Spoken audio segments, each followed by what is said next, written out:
मेरे husband Virendra Agarwal Airtel company में software engineer थे। हम दोनों मियाँ बीवी और बच्चे मज़े से दिल्ली में रह रहे थे। यहाँ उनको काम करते 5 साल हो गए थे। फिर उनके ट्रांसफ़र का ऑर्डर आ गया। मेरे पति को बेंगलोर भेज दिया गया। इस ट्रांसफ़र से मैं बहुत नाखुश थी क्योंकि यहाँ दिल्ली में रहते हुए मुझे 5 साल हो गए थे। बच्चों के नाम भी अच्छे स्कूलों में लिखवा दिए थे, उनकी पढ़ाई भी अच्छी चल रही थी और यहाँ सोसाइटी में मेरे कई अच्छी सहेलियाँ भी बन गई। मेरी पूरी जिंदगी सेट हो गई थी। मैं दिल्ली में बहुत खुश थी। फिर ना जाने कहाँ से ट्रांसफ़र का आदेश आ गया।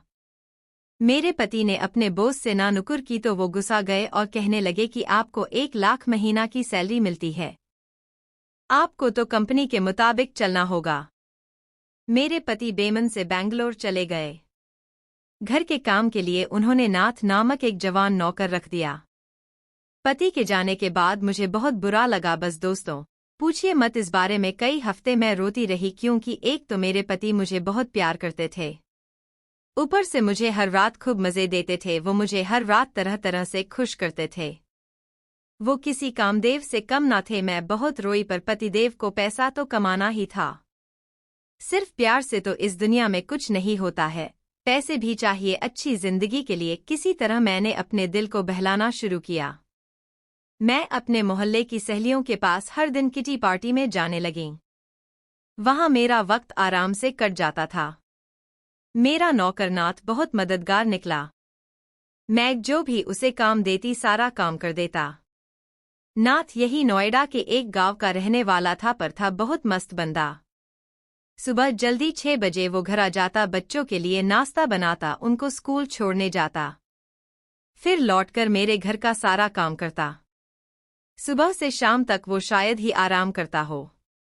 धीरे धीरे मेरी नाथ से खूब पटरी खाने लगी। अपने खाली वक्त में मैं उससे खूब बात करती, अरे नाथ, तू अच्छा बासा जवान है, शादी क्यों नहीं कर लेता? एक दिन ऐसे ही मैंने हंसी हंसी में उससे पूछ लिया। अरे हमारे सिर पर 4 लाख का कर्जा है, हमारे बापू की दवा में सारा पैसा लग गया, फिर भी बापू नहीं बचे। नाथ कहने लगा तो उसकी आंखें भीग गई। मैं समझ सकती हूँ, मैंने कहा, और उसके जवान कंधे पर मैंने सहानुभूति में हाथ रख दिया। नाथ, तो क्या तेरी कोई यार भी नहीं है? मैंने उसका मिजाज हल्का करते हुए पूछा। वो हंसने लगा। नहीं, हमका लड़कियन से बहुत शर्म आवत है, वो जरा गाँव की भाषा में बोला। मैं हंसने लगी। मेरे पति के जाने के बाद मैं ये कह सकती हूँ कि मेरा नौकर मेरा बड़ा हमदर्द, मेरा हमराज बन गया था। मेरे बच्चों को वो तरह तरह से हंसाता था। मेरे बच्चे उसके हाथ से ही खाना खाते थे, उसके साथ ही खेलते थे। मेरी हस्बैंड वीरेंद्र मुझे हर रात बेंगलोर से फ़ोन करते थे। मैं उनको बताती थी कि किस तरह उनके जाने के बाद नौकर नाथ ने बच्चों को बड़ी अच्छी तरह से संभाल रखा है। वीरेंद्र भी बहुत खुश थे। जहां मैं हर रात अपने पति से खूब प्यार करती थी, तरह तरह से प्रेम लीलाएं करती थी, अब सब कुछ उल्टा हो गया। अब जब मैं बेडरूम में जाती तो अपने भोले भाले बेहद सज्जन नौकर नाथ को लेकर तरह तरह की मीठी कल्पनाएं करने लगी। मैं अब गर्म हो जाती और लेकर अपनी में डाल लेती और नाथ को ही याद करती और तरह तरह से उसको सोचते हुए खुद को खुश करती। दोस्तों, मुझे बहुत मज़ा आता। अब तो मैं हर रात यही करती। नौकर नाथ को लेकर तरह तरह की कल्पना करती कि वो मुझको ऐसे कर रहा है, मैं मुझे ठोक रहा है। जब जब मैं नाथ के बारे में सोचती और अपनी में उंगली देती, मुझे परम सुख प्राप्त होता। समझ लीजिए कि मुझे जन्नत मिल जाती। धीरे धीरे मेरी ज्वलंत अंगारे की तरह भड़कने लगी। जी तो यही करता कि काश नाथ मुझे एक बार करे। उसका 26 साल के जवान का स्वाद कैसा होगा, ये सोच सोच के मैं मरी जाने लगी। कई बार अपनी में उंगली करते करते मेरा बदन जलने लगता और मैं बाथरूम में ठंडे पानी से नहाने चली जाती, तब जाकर मेरी शांत होती। मेरे हस्बैंड बेंगलोर से पैसे भेजते रहते, इसलिए मुझे किसी तरह की कोई दिक्कत नहीं थी। बस यही दिक्कत थी कि काश कोई मेरी सर्विसिंग कर देता। जैसे जैसे दिन बीतने लगे मैं नौकर नाथ को लेकर जुनूनी हो गई। अब मैं जल्द से जल्द उससे शारीरिक बनाना चाहती थी। उसके जवान शरीर को मैं भोगना चाहती थी। साफ सरल शब्दों में कहूँ तो मैं उससे पूरी रात कराने चाहती थी, उसके से मैं अपनी प्यास बुझाना चाहती थी। मैं ठान लिया कि अब मुझे उसका बस किसी भी सूरत में चाहिए। अगली रात को मेरे सारे परिवार से खाना खाया, नाथ बच्चों को उनके कमरे में ले गया और उनको लोरी देकर सुला दिया। अब वो अपने घर जाने लगा तो मैंने उसको आवाज लगाई, नाथ, मेरे पैर में बड़ा दर्द हो रहा है, प्लीज जरा दबा दो।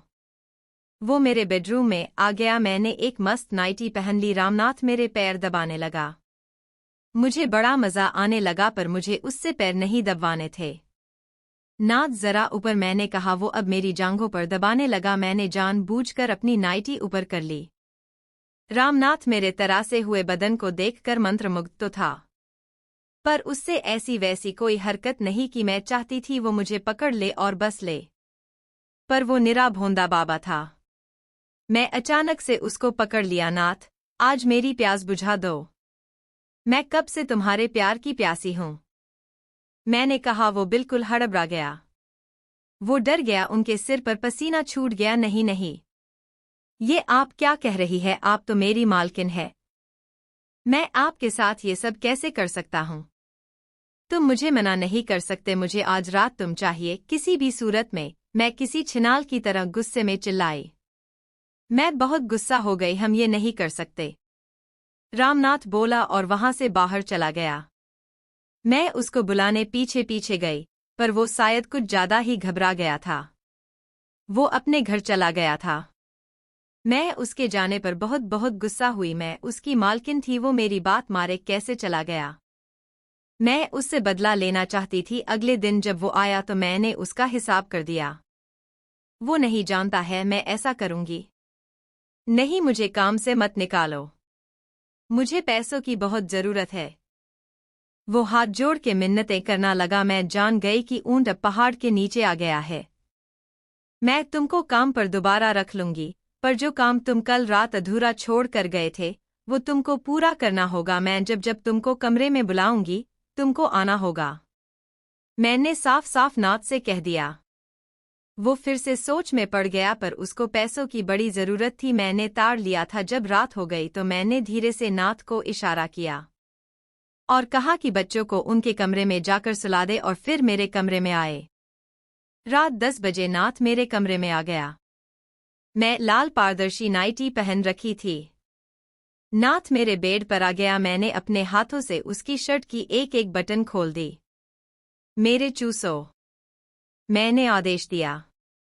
वो बोला और मेरे पीने लगा। मुझे बहुत अच्छा लगा। पति को बेंगलोर गए 3 महीने से भी ज्यादा समय हो गया था। पूरे 3 महीने से मैंने कोई नहीं खाया था। पूरे 3 महीने से किसी मर्द ने मुझको नहीं छुआ था। पर आज मैं अपनी सारी पूरी कर लूंगी, मैं सोच लिया था। नाथ मेरे पीने लगा। वो मेरे ऊपर ही लेट सा गया था। मैं अपना हाथ उसके पेट के नीचे से ले जाते हुए अपनी तक ले गई, अपनी सहलाने लगी और उसमें करने लगी। नाथ एक अच्छे मर्द की तरह मेरे पी रहा था। नाथ, घबराओ मत, मुझे अपनी बीवी समझ के पियो और मुझे आज इतना कसके कि मेरी चीख निकल जाए, मैंने कहा। नाथ पहले तो बड़ा चुप चुप था, संकोच व शर्म कर रहा था। अब वो सहज हो गया, मस्ती से मेरे दूध पीने लगा। मुझे जन्नत का मजा मिलने लगा। मैंने अपनी उतार दी और अपने नौकर के सामने बिल्कुल हो गई। मेरी मोहल्ले की हर औरत अपने पति के ना होने पर अपने नौकर से करवाती थी, तो मैंने कौन सा गलत किया। नाथ एक आज्ञाकारी चेले की तरह मेरे दोनों अपने दांत से मसल रहा था और पी रहा था। मैं अपनी सहला रही थी और उसने कर रही थी। मेरा नौकर नाथ अब मुझे अपनी बीबी समझ के मेरे मस्त गोल मटोल पी रहा था। अब आपको, उसने भोलेपन से पूछा। बीबी जी नहीं बुद्धू, आज रात के लिए मैं सिर्फ तुम्हारी बीबी हूं। मैंने उसे आंख मारी। नाथ मेरी पर आ गया और मेरी पीने लगा। औरतों को पिलाने में भी खास मजा मिलता है। नाथ मेरे दोनों मोटी मोटी जांघों के बीच छिप गया था। मैं सुख के 7वें आसमान पर थी। सच में दोस्तों, मुझे बहुत मजा मिल रहा था। मेरे पति भी मेरी में ऐसे ही उंगली करते थे। अब नाथ ने अपना मेरी में डाल दिया। नाथ का बड़ी आराम से मेरी में चला गया। वो मुझको लेने लगा। शाबाश नाथ, शाबाश, मैं अगले महीने से तुम्हारी पगार 1000 बढ़ा दूंगी। मैंने कहा, मेरा वफादार नौकर। मुझको लगा मुझे बहुत सुख मिल रहा था। और तेजनाथ, तू भी क्या याद करेगी? वो बोला और जोर जोर से मुझे लगा।